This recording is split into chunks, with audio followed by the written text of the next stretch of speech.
Om Ajnanatamarandhyasya Gnanjana Shalakaya Chakshurunmilitam Yena Tasmai Shri Gurave Namaha Shri Chaitanya Manobhistam Stapitam Yena Bhutale Swayam Rupa Kadamayam Dadati Swapadantikam Vandeyam Shri Guru Shri Yuta Parakamalam Shri Gurun Vaishnavamscha Shri Rupam Shadadatam Sagana Raghunathan Vitam Tam Sajivam Sadvaitam Savadutam Parijana Saitam Krishna Chaitanya Devam Shri Radha Krishna Padan Sahagana Lalita Shri Vishakam Scha Hey Krishna Karuna Sindhu Dinabandhu Jagatpate Gopesha Gopika Kanta Radha Kanta Namostite Tapta Kanchana Gaurangi Radhe Vrindavani Ishvare Vishubhanu Sute Devi Pranamami Hari Priye Vancha Kalpatarabhyascha Kripa Sindhu Bhyevacha Patitanam Pavanebhyo Vaishnavebhyo Namo Namaha Jaya Shri Krishna Chaitanya Prabhu Nityananda Shri Advaita Gadadhar Srivasari Gaura Bhakta Vrinda Hare Krishna Krishna Krishna Hare Hare Hare Rama Rama Rama Hare Hare Mare Kabando Matsangin Madguru Man Mahadana Mad Nistaraka Mad Bhagya Mad Ananda Namostute Asadu Sadu Tadayan Adini Chochatakara Anamuncha Karachinmam Premno Ritkatayos Puraha Om Namo Bhagavate Vasudevaya Om Namo Bhagavate Vasudevaya Om Namo Bhagavate Vasudevaya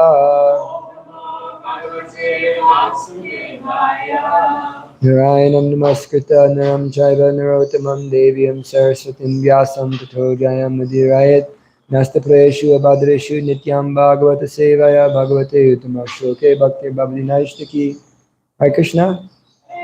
Hare Krishna, everybody. Welcome, Caitlin. Now we understand why Taralakshi came. Certainly not for us, but for Caitlin. So, reading from chapter 29 of the fourth canto, text number 75. Anena purusho dehan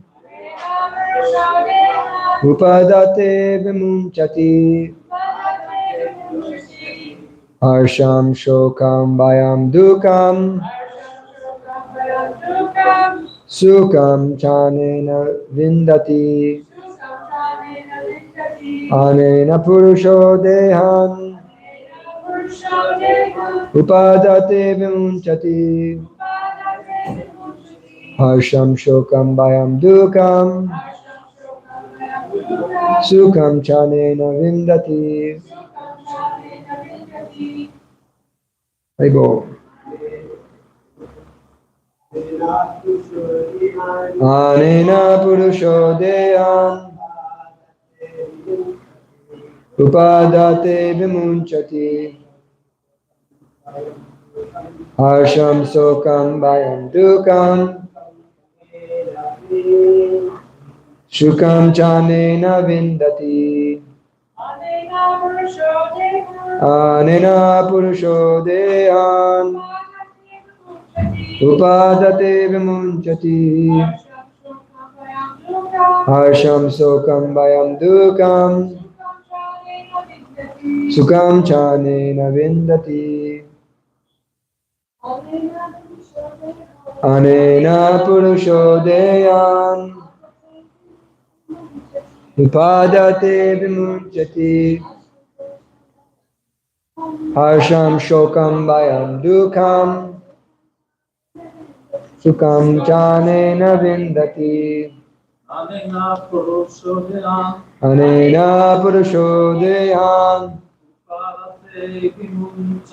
Upadate vimunchati Harsham Shokam Vayam Dukam Harsham Shokam Bhayam Dukam Sukam Sanina Vindati. Sukam Chanena Vindati. Okay. Anena, by this process, Purusha, the living entity, Dehan, gross bodies, Upadate, achieves, Vinunchati, gives up, Harsham, enjoyment, Shokam, lamentation, Bhayam, fear, Dukham, unhappiness, Sukham, happiness, Cha, also, Anena, by the gross body, Vindati, enjoys. Translation and purport by Srila Prabhupada. By virtue of the process of the subtle body, the living entity develops and gives up gross bodies. This is known as the transmigration of the soul. Thus, the soul becomes subjected to different types of so-called enjoyment, lamentation, fear, happiness, and unhappiness. Purport. According to this explanation, one can clearly understand that originally the living entity was as good as the Supreme Personality of Godhead in its pure spiritual existence. However, when the mind becomes polluted by desires for sense gratification in the material world, the living entity drops into the material conditions, as explained in this verse. Thus he begins his material existence, which means that he transmigrates from one body to another and becomes more and more entangled in material existence. The process of Krishna consciousness, by which one always thinks of Krishna, is the transcendental process by which one can revert to his original spiritual existence. Devotional service means always thinking of Krishna. Manmana bhavamad bhakto madhyajimam namaskuru mameva shashi satyam te pratijani prayosime. Always think of me, become my devotee, worship me and offer your homage unto me. Thus you will come to me without fail. I promise you this because you are my very dear friend. 1865 Bhagavad Gita. One should always engage in the Lord's devotional service, as recommended in the Archana Marg. One should worship the deity in the temple and constantly offer obeisances to the spiritual master and the deity. These processes are recommended to one who actually wants to become free from material entanglement. Modern psychologists can study the actions of the mind, thinking, feeling, and willing, but they are unable to go deep into the matter. This is due to their lack of knowledge and they're not being associated with a liberated acharya. As stated in the Bhagavad Gita, Evam parampara praptam imam rajasayo vidu sakala neham hata yogo nasta parantapa. The supreme science was thus received through the chain of disciplic succession, and the saintly kings understood it in that way. But in due course of time, the succession was broken, and therefore the science as it appears to be lost. Guided by so-called psychologists and philosophers, people in the modern age do not know the activities of the subtle body, and thus cannot understand what is meant by transmigration of the soul. In these matters, we have to take the authorized statements of Bhagavad Gita. Dehinosmin yata dehe kumaram yoganam jara tata dehantara praptir diras tatra namuyati. As the embodied soul continually passes in this body from boyhood to youth to old age, the soul similarly passes into another body at death. The self-realized soul is not bewildered by such a change. Unless all human society understands the import of this verse in Bhagavad Gita, civilization will advance in ignorance, not in knowledge. Anena purusho dehan upadate vimunchati harsham shokam bhayam dukham sukham chanena vindati. By virtue of the process of the subtle body, the living entity develops and gives up gross bodies. This is known as the transmigration of the soul. Thus the soul becomes subjected to different types of so-called enjoyment, lamentation, fear, happiness, and unhappiness. Srimad Bhagavatam ki. Nama Om Vishnu Padaya Krishna Pashtaya Bhutale Srimate Bhaktivedanta Swami Nityananda. Namaste Saraswate Devi Gauravani Prachadini Nirvishesha Shandivari Pastadesha Tadini. Namaste Jivananda Dasaya Vanacharya Pad Valabaya Sinasalavani, again Adwanta Gramaram Pashti Patitavu, Yamagurite Chitari Chakshishi. So Hare Krishna, everybody. Welcome to Srimad Bhagavatam class. Thank you for coming. So we're going to hear about, we're continuing with the subtle body, and Narada Muni is explaining to the great king Parchini Bharat of the utility of leaving one's body with the desire for sense gratification. Of course, we've been hearing this conversation for how many months now? Months and months. Months and months and months. It's practically I've been back from India. We've been dealing with King Parchini Bari. So King Parchini Bari was, of course, coming in the line of Dhruva Maharaj. This is the whole story here, is that way back when, in the third canto, our dearly beloved Vidura asked Maitreya Muni to explain the lineage of the great saint Swayambhuva Manu. Swayambhuva Manu had 5 children. You know Swayambhuva Manu's 5 children? Ananta Prabhu, you know some?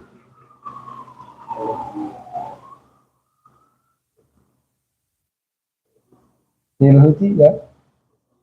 Devahuti, Prashuti, Akuti, Uttanapad, and Priyavrata.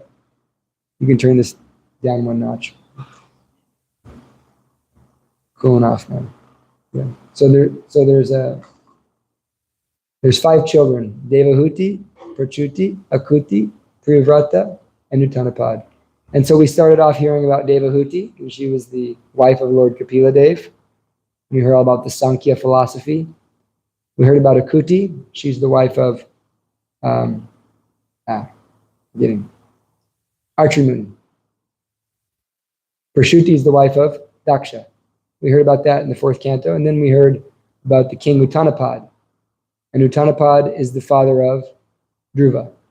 And so then we hear about the line of Dhruva going down the great kings, great devotees such as King Anga, the father of King Vena, Maharaj Prithu, great incarnation of the Lord, coming all the way down to Parchini Bari, who was materialistic. He was engaged in all kinds of religious activities, apparently very pious activities.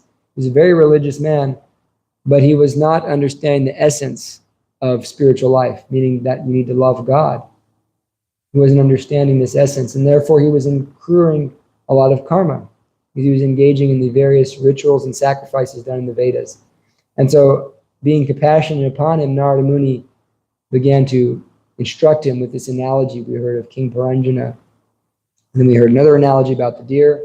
And now we're hearing about the subtle body. He's finally understood. And now Narada Muni is really injecting these instructions deep. Because Narada Muni knew if he just told him right away that all of your previous spiritual activities were not going to give you any benefit.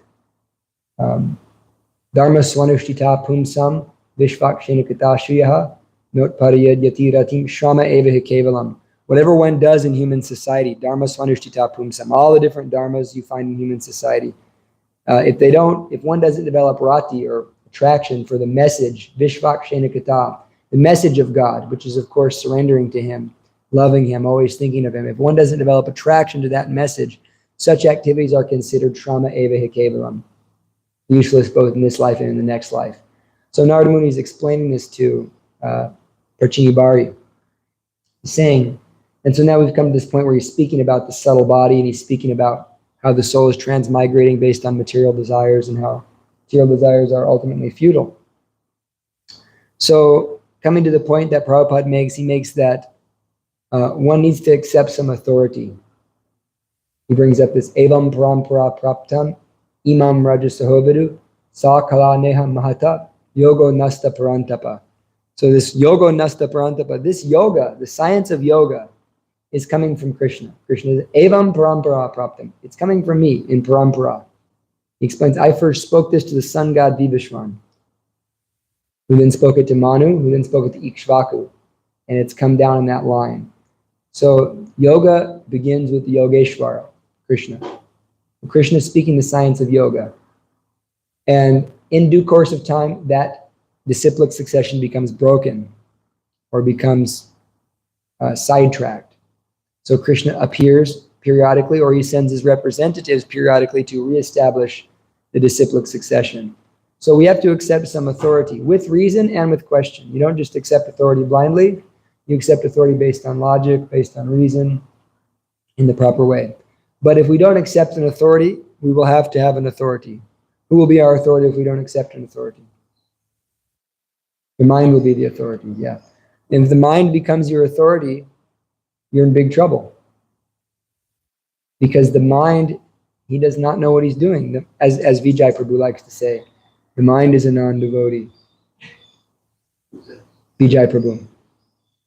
But the mind is not a very good authority because the mind, he becomes attached to so many things and he becomes detached to so many things based on sense gratification and based on sentiment, based on emotion and based on senses.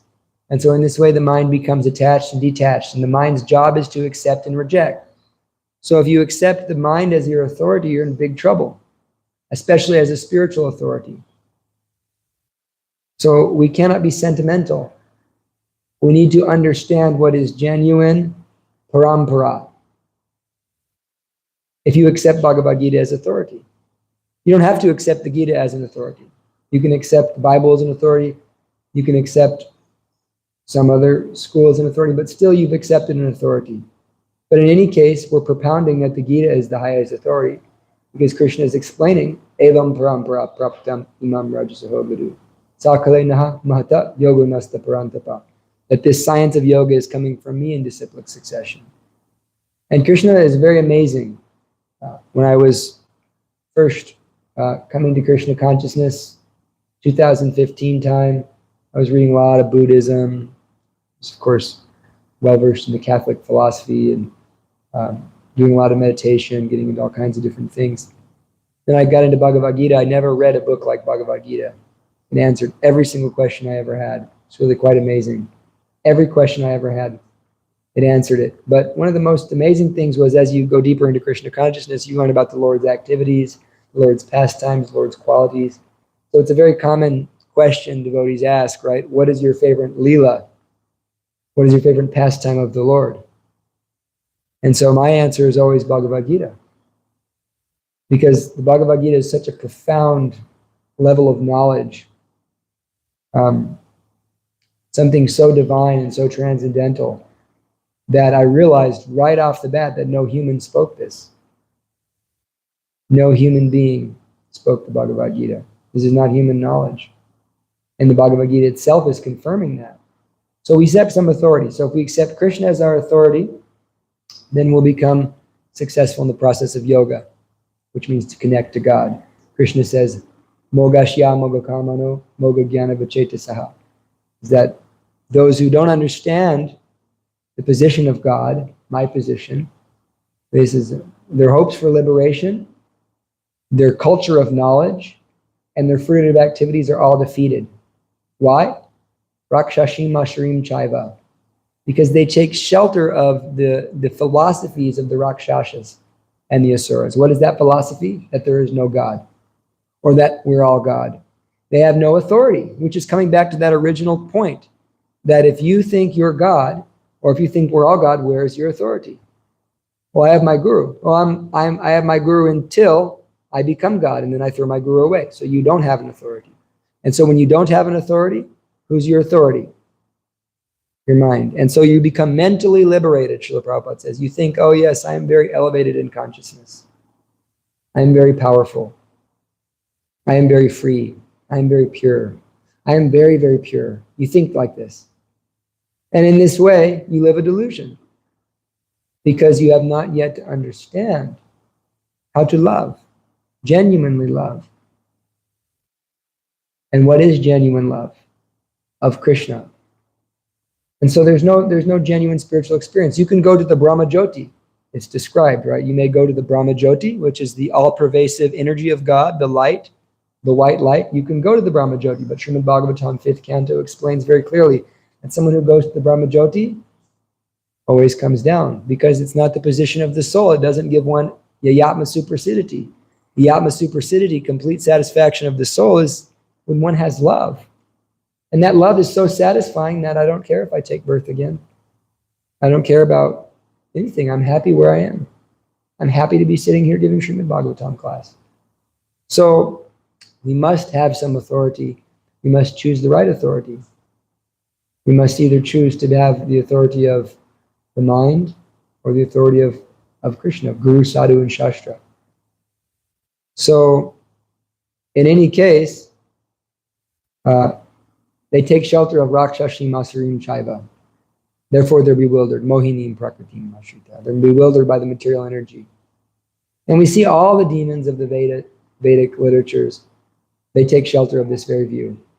They're impersonalists. They're generally worshippers of Lord Shiva, Lord Brahma. They understand the demigods. They understand that there are higher powers that exist. But they've yet to understand the essential point. What is that essential point of all spiritual life? Vaidashcha Sharviraham Eva Vedyo Vedanta Kridvedavid Eva Chaham. All of the scriptures, all knowledge is leading to just this love of God, this love of Krishna.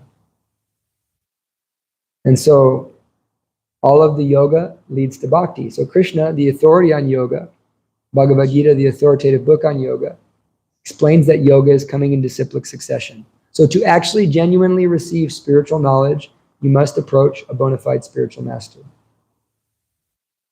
And you must hear in the proper mood from that bona fide spiritual master. And so it is said, right? Krishna says, Tadvidi pranipatena pariprashnena sevaya upadekshanti te jnanam jnaninas tadvadarshina. That if you want to receive genuine yoga, genuine knowledge of yoga, Tadvidi, you inquire about the absolute truth from someone who knows the absolute truth, because he has heard the absolute truth from his spiritual master. And this is not, sometimes, and I've spoken about this with many, many people around the world, actually. Like we can say like there's knowledge and then there's experience, but there's a difference, because Bhagavatam is transcendental sound vibration. It is both knowledge and experience because of its transcendental potency, being the words and the past tense, the personality of Godhead. So even if someone doesn't understand a word of Srimad Bhagavatam class, they still become purified. Srila Prabhupada told his English disciples, I'm speaking in Hindi to my Hindi disciples, don't leave, continuously listen, because just the sound vibration of Srimad Bhagavatam will purify your heart. That's the potency of Srimad Bhagavatam. Srinvata Swakata Krishna Punya Shravana Kirtana Hridyantasto Yabadrani Vidanoti Saritsatam. Krishna is in our heart, and he'll purify our heart by hearing these pious and glorious messages. Every time I say that verse, I think of Ananta. You're the first person who ever said that verse to me. Srinvata Swakata Krishna Punya Shravana Kirtana.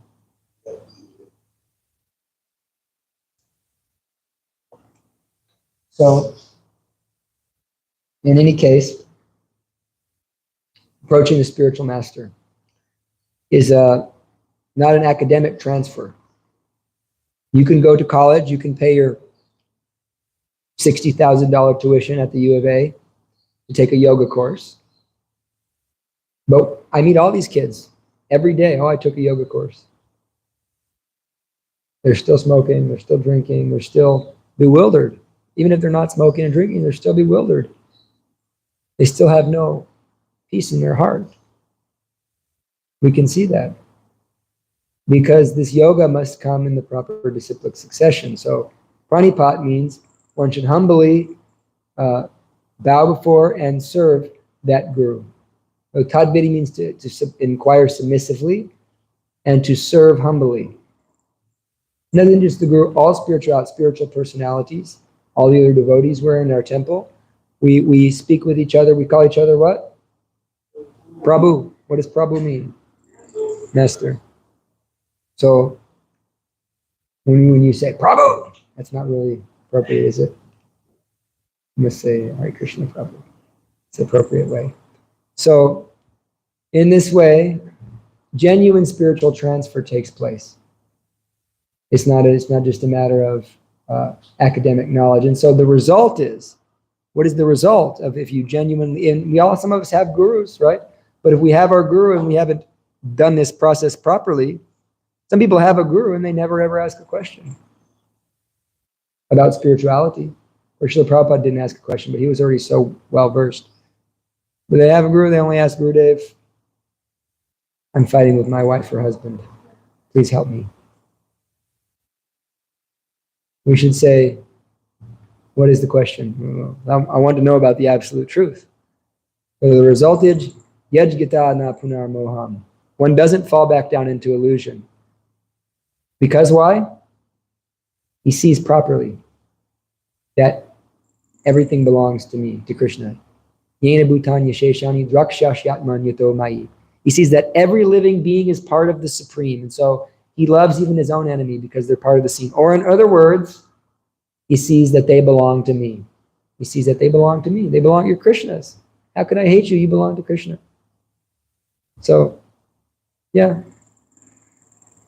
Go away, but I still love you. You're part of Krishna. So, therefore, Prabhupada is explaining that this yoga comes in the Bhagavad Gita, in the disciplic succession. And so the conclusion of that disciplic succession, according to Krishna and all the previous acharyas, including even Mayavadi acharyas such as Shankaracharya, even they expressed the Bhagavad Gita. Shankaracharya wrote the Gita Mahatmya, in which he said, let there only be one scripture, Bhagavad Gita, let there only be one prayer, Hare Krishna, let there only be one Supreme Lord, Krishna.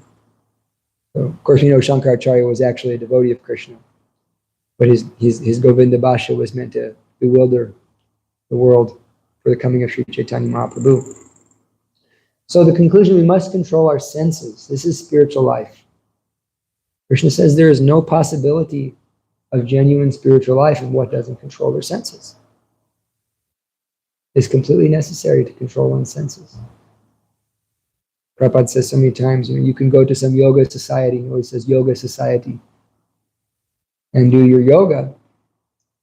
But if you go home and you drink alcohol and have sex, then there's no potentiality of yoga. There's no possibility of genuine yoga. So we must control our senses. Controlling the senses is very, very important.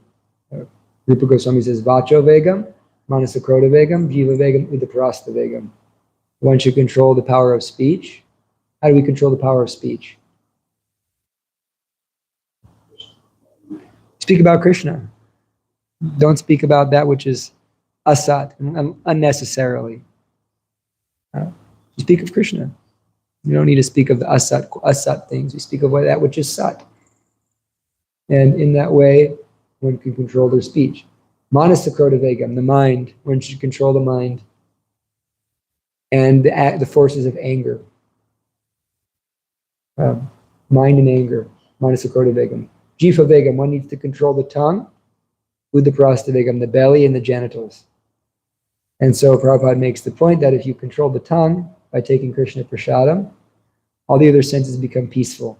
Who's had that experience in life, right? You take Prasadam, we come to Krishna consciousness, we have so much desires, and you start eating only Prasadam, and then all of a sudden, your whole system becomes peaceful because the Krishna Prasadam, Prabhupada explains, it purifies the higher fibers. Yes, you see it. And we've seen some people come to the restaurant and eat prasadam for every day for hours and hours and then become like Mahabhagavat book distributors. You've seen it. You see it because at first it was kind of cranky with my knee, and then after a few years, suddenly they're like, Next thing you know, they have a Gita and they're coming to the temple programs. It works, it's real. So we must control the senses. And then, of course, Rupa Goswami says that if you want to be a teacher, and it's necessary for these 6 urges to be relatively controlled, then you can teach others. So, and you can't hide from Krishna. You cannot hide from Krishna. Your desires, we may put on a show of being, great devotee or this or that, we may have all the different cool speeches and I may have, droopy eyes and a big beard and be able to speak very nicely about yoga. But in any case, you cannot hide your heart. Spirituality is in the heart. You're not going to be able to hide that from God. You can't hide that from God. So what platform do you live on? This is the point Bhagavad Gita makes, and Srila Prabhupada makes consistently, is what platform do you live on? There's different platforms of consciousness. There's the bodily consciousness. I am my senses. That means I'm interested in fulfilling my tongue, fulfilling my nose, my eyes, genitals, ears, right? This is the bodily platform. Then there is the mental platform. I'm into philosophy. I'm into yoga philosophies and teachings, and I'm studying various things. And it's totally in my mind. The mind is creating a conception of myself. But it's ultimately a false conception. Because any conception that's not who you genuinely are is a false conception. So some people can understand I am spirit, at least in the mind. But what do you do with that? I'm serious. What do you do with this realization of I am spirit?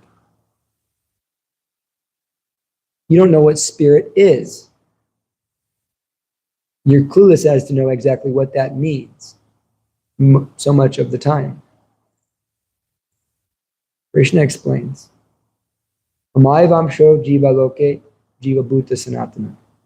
Living entity is part of the Supreme. Amsha, he's a part, eternally, sanatana, eternally a part of the Supreme. An individual, unique manifestation of that very same Supreme Substance. Never was there a time when I didn't exist, nor you, nor in the future shall any of us cease to be. This is that conclusion here. So there's what's called a Chincha-Veda Veda Tattva, simultaneous oneness and difference. Simultaneous oneness. The energy in me and the energy in you and the energy in you is all the same. It's the same energy. The life in me and the life in you is the same. But yet, this is a unique manifestation of that spiritual essence of Krishna. This is a unique manifestation of that spiritual essence. This is a unique manifestation. All the plants are unique manifestations. Why? Because God is unlimited. God has unlimited enjoyment. Enjoyment is seen in variety. And so the rasa, the taste, the loving relationships the Lord has with his living entities, this is the highest conception, according to Gaudiya Vaishnava philosophy, as to what is genuine happiness. So you can live on the mental platform and understand, hey, I'm spirit, but you're not acting on the spiritual platform yet. So the spiritual platform means to act as Brahman. You are Brahman, but what does it mean to act as Brahman? To act as Brahman means to engage in the service of the Supreme Brahman. When your will and Krishna's will, when your will and God's will become one, what is the difference between you?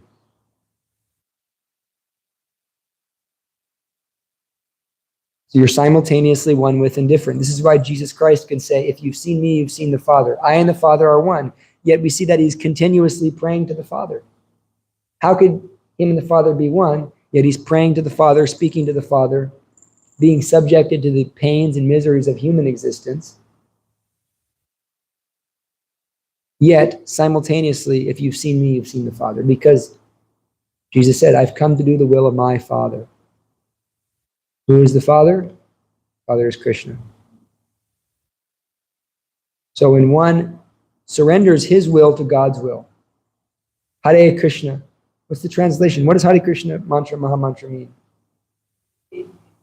My dear Radha, my dear Krishna, please engage me in your loving devotional service. Simultaneously, don't engage me in the service of illusion.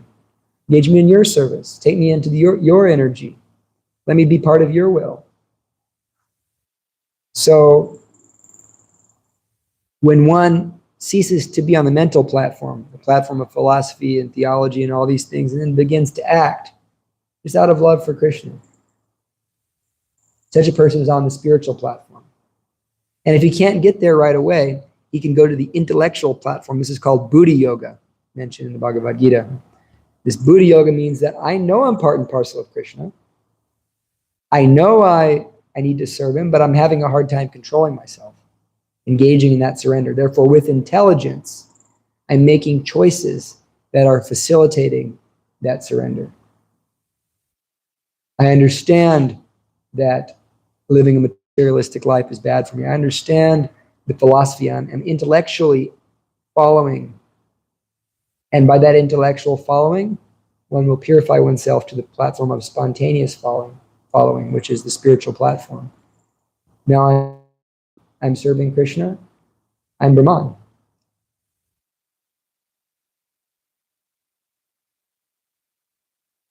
Mamcha yo vyabhicharena bhakti yogena sevate. This is when one engages in consistent bhakti yoga without falling down under any circumstances. Sagunan samatit yaitan. Such a person is beyond the modes of nature and they attain Brahman. They understand themselves as not this body, in experience. What is that experience? Nasochati nakangshati. One doesn't lament and one doesn't hanker. You don't have to look super cool. You don't got to wear orange robes and have a big beard or talk cool. It's in yourself. Are you jolly? When you become jolly, Prabhupada says, you are Brahmabhuta. I'm jolly. I'm not hankering for sense gratification. I'm not lamenting because I lost my sense gratification. And I'm jolly. That also means I'm not hankering for respect. So bhakti is the conclusive end of all this, because Krishna explains, even after one realizes Brahman, mad bhaktim labate param, then this para bhakti, this pure love for me develops. So many shastras demonstrate that. The Atma Rama verse of the Bhagavatam, all the different Atma Ramas, everybody who becomes a self-satisfied soul, anybody who's advancing in yoga, anybody who's advancing in meditation and prayer, all of them become my devotees. Eventually. It's the end of the road. Mad bhaktim labate param. It's the end of the road.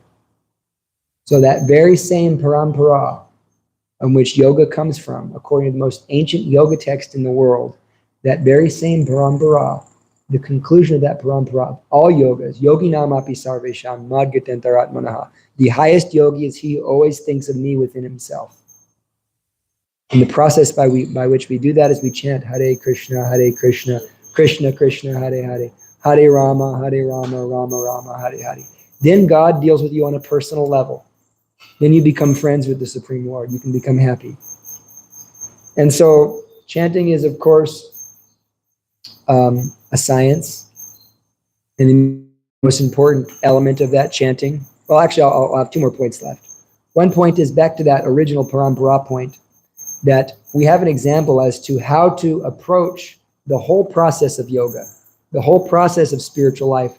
There's a proper approach. That approach is key. The approach is everything. The attitude is everything. Prabhupada says in the introduction to the Nectar of Instruction, he says that the advancement in one's Krishna consciousness is dependent on the attitude of the practitioner. So the attitude determines your altitude. Your attitude will determine your altitude. So what is the proper attitude?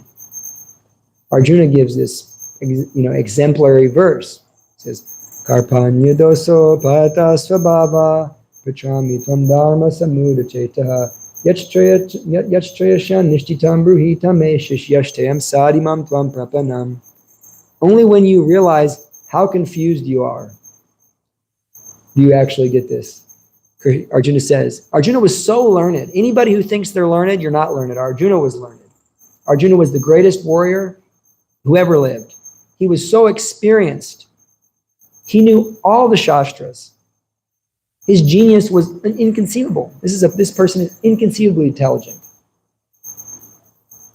And so Arjuna said, now I have become confused about my duty.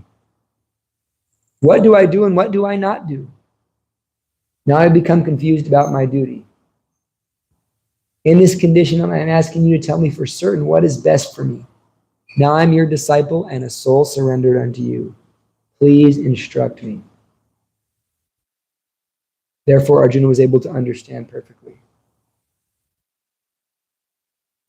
I have become confused about my duty. What was Maharaj Parikshit's question? What is the duty of a man about to die? What should he do? What should he not do? What should he hear about? Who should he worship? This was his question. In all humility, he sat there and listened for 7 days while the Bhagavatam was being spoke. So if the person is there The hearing takes place, the shravanam, the kirtanam, the chanting. The verse, we should hang around our neck like a garland. One should be more humble than a blade of grass and more tolerant than a tree. Chanting the holy name constantly, not desiring any respect for oneself, but giving all respect to others. In such a state of mind, one can chant the holy name of the Lord constantly. One should chant the holy name in a humble state of mind, thinking oneself more tolerant, thinking oneself lower than the straw on the street, becoming more tolerant than a tree, offering all respects to others, not expecting respect for oneself. Such a person can chant the holy name constantly. Such a person develops actual taste for chanting. So humility, Krishna explains, is the first fruit of knowledge. Humility, pridelessness, nonviolence. So we can say we know so much. If we don't exhibit humility, then there's no question of knowing so much. But what is humility? This is a very misunderstood point amongst people. Prabhupada, in that purport of that verse, Srimad Bhagavad Gita, 13:8 through 12, Prabhupada in the purport of what humility is. It means I'm not eager for the honor of others. I don't care if you honor me or not. I don't care if you dishonor me or not. But truthfulness is another quality of knowledge. Prabhupada says truthfulness means he's so straightforward he can give the truth even to his enemy. So a humble devotee, and we're speaking of devotees here, a humble devotee is someone who doesn't mince words. He speaks the truth very frankly, very straightforward. He's not concerned if you hate him about it. He's not concerned if you love him about it, but he's going to speak the truth because he's serving Krishna. How much humility would I demonstrate if I lied to you because I wanted to make you, I wanted to rub the little tears out of your eyes? No, I'm speaking the truth as I've understood it. And it is not necessary for anybody to accept if they don't like. We honor your free will. Krishna honors Arjuna's free will. Last thing Krishna says is, you've heard from me, do what you will. Do whatever you want to do, Krishna says. I'm Atma Rama. And Krishna's devotees, they're also Atma Rama. Do what you will. We're satisfied in the Lord. And so therefore, the humility of the devotee is that he's not trying to get the honor of being the big devotee. He's not trying to be a sentimental friend. Sentimental friend means like, hey, we're good buddies, we would but what's the real friend? The friend who tells you the truth? The friend who, when you have a devotee who's willing to tell you how it is, as much as they may grind your gears, then we realize, actually they make us advance. They make us advance. And so sometimes we may fight or we may get a little cooked with them, but my ego gets cooked a lot too. But when you have that type of person around, then you find that actually you advance. And there's I think maybe you telling the story. I know someone was telling the story how Srila Bhaktisiddhanta, there was a guy who was constantly criticizing him, always criticizing him. And then the guy died, and then the disciples have found Bhaktisiddhanta, and he was crying tears.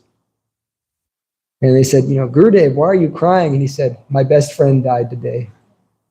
And this is a guy who was constantly criticizing him, constantly just writing horrible things about Srila Bhaktisiddhanta Saraswati, the purest devotees. And he was crying. He said, my good friend died, which is really amazing, it was incredible. So in any case, this real humility means that we become a servant of Krishna.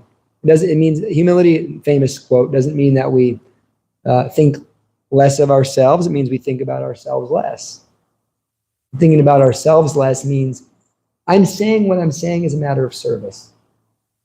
I'm trying to do service. And I'm willing to get embarrassed, to get yelled at, to get disrespected, to get respected even. We can be disrespected or we can be respected. It doesn't make a difference because we're trying to do service. Gauranga Prabhu gives the example of book distribution. Sometimes, like Vaisheshika Prabhu, it's a great example. He's a very exalted guru. You can go to his Vyas Puja, they're bathing his feet, they're bowing before him, they're offering artik to him. You go on book distribution, that very same servant of God is getting, treated how we get treated on book distribution. Sometimes people cuss at you, some people treat you badly, they disrespect you. You go out and distribute books at the street fair for 10 minutes. See how much you think your ego is going to be, you get cooked. The people are so mean there. And so, in any case, we're trying to share knowledge because that is God's will. At Lord Chaitanya's mission, we've taken up that mission. We've surrendered to that mission. Disrespect me or respect me, I'm just doing my service. And in that way, if you have that consciousness and you don't deviate from that mission of the spiritual master, of the same disciplic succession, your guru, his guru, his guru, his guru, his guru, all the way up to Krishna, if you have that consciousness, then you become Brahmabhuta. You become always jolly, always happy. So, thank you very much. Hare Krishna. Srimad Bhagavatam ki. Any questions, comments, realizations, criticisms? We welcome criticisms. Arjun Sarati Prabhu. So, Prabhupada, you were talking earlier about how he told his disciples to keep listening even when he's talking to people in Hindi because of the sound vibration. Yes. But that's in Hindi and not Sanskrit. So I was wondering if in Hindi it still has the vibration. It has nothing to do with the Sanskrit or the language. Sanskrit has a certain potency, there's no doubt about it, but this Krishna Katha has a vibration. So if someone didn't understand English and they were listening to our Krishna Katha in English, it would have... You think that all the people who became devotees, when they picked up the Bhagavad Gita, they read the Sanskrit? I can think of one that I know pretty well who didn't read the Sanskrit at first. So you still became a devotee now? What? Swami, how did you know? So it's the potency of, it's the purity of the speaker. You have the gift. All right. The purity of that speaker and the purity of that katha itself. It's described in Srimad Bhagavatam, one verse, that the words of the pure devotee carry the saffron particles of pollen off Krishna's lotus feet. And those particles go in the ears and purify us. So, yeah. I guess that's why he needs bees. Huh? Anything else? I have one question. This is just a general question.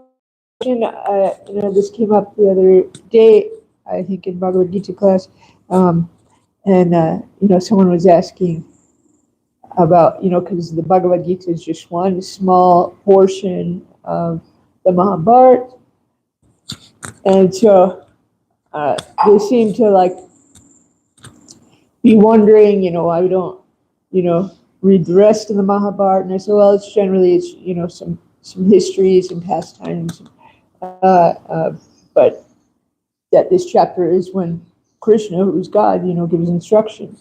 But do you have any other answer besides that for that? Read it if you want to read it.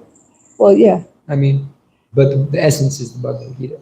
I think their question was... The real answer is, one of the answers you can give on a technical level is that, Vyasadeva wrote the Mahabharata for sudras and women. Yeah. And, but the point is he put the Bhagavad Gita in there as the essence of all things. So we know that the Mahabharata is meant to attract people through stories to get them to Bhagavad Gita. Okay. Thank you all. Hare Krishna. There is